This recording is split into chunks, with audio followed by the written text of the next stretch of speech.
Rahmat.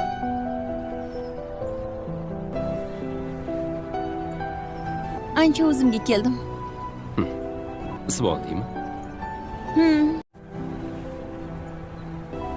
Hozir ishga kech qolamiz. Tezlash.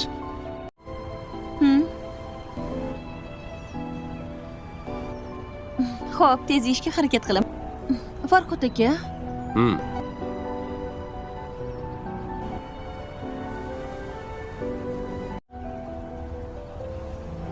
Maftun.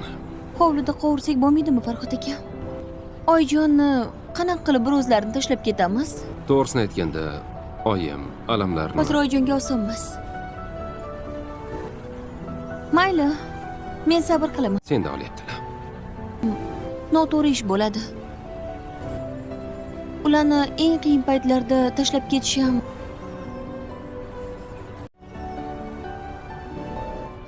Bu gaping ham to'g'ri. Oyjonni oldilarida turmasak, qanaqa kelin, qanaqa farzand bo'ladi? Ertaga vaqtli turib hamma ishlarni qilib qo'yaman. O'zimda ayb, uxlab qoldim. Sen sovuqda kasal bo'lib qolmasang bo'ldi. Xolajonni chaqirmang. Hovlini qiziman, kasal bo'lmayman.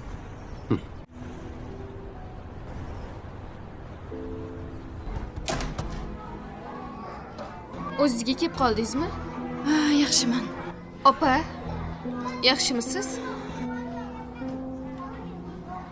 Negadir mazam yo'q. Bilmayman, ismim chiqayotganga o'xshaydi. Dori ichib olasizmi, opa? Oyoq qo'lim qaltirab ketyapti.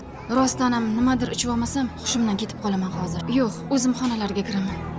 Balki bog'chani doktorini chaqiraymi, opa? Agar holingiz yomon bo'layotgan bo'lsa, uyga keta qoling, opa. Bu ahvolda ishlay olmaysiz-ku, opa. O'zi zo'rg'a ishga kirganman. Keyin gapiradi boshliq. Men rahbarga aytib qo'yaman. Voy, bu gapingiz ham to'g'ri. Xo'p, opa. Mayli, men bora qolay. Aytib qo'yarsiz. Bolalarga yiqib qolmasin deyman-da. Tavba. Oldin opani hech bunaqa ko'rmagandim. Tushib qolgan bo'lishi mumkin kameraga. Xo'p bo'ladi.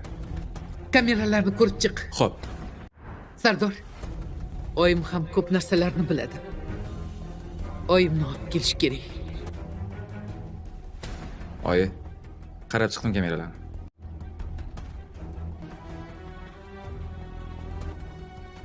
Xo'sh, Kameraga yuzi umuman ko'rinmagan.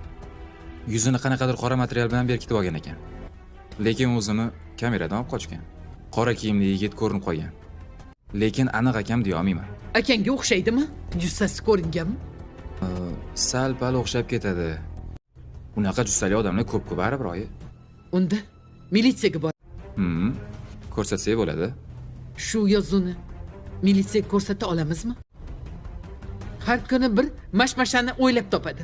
Jonimga tegdi bu chol. Yozuvni ko'chirib ol. Ofisda qancha ishlarimiz qolib ketyapti. Hali Murvat uydan qochadi. Shuning uchun ham tinchgina akamga qarashga berish kerak edi oyi. Otangni bizga qarshi akangni niyati yaxshi emas. Aslo. Shuni qayrayapti. Berib bo'pman. Ola olmaydi.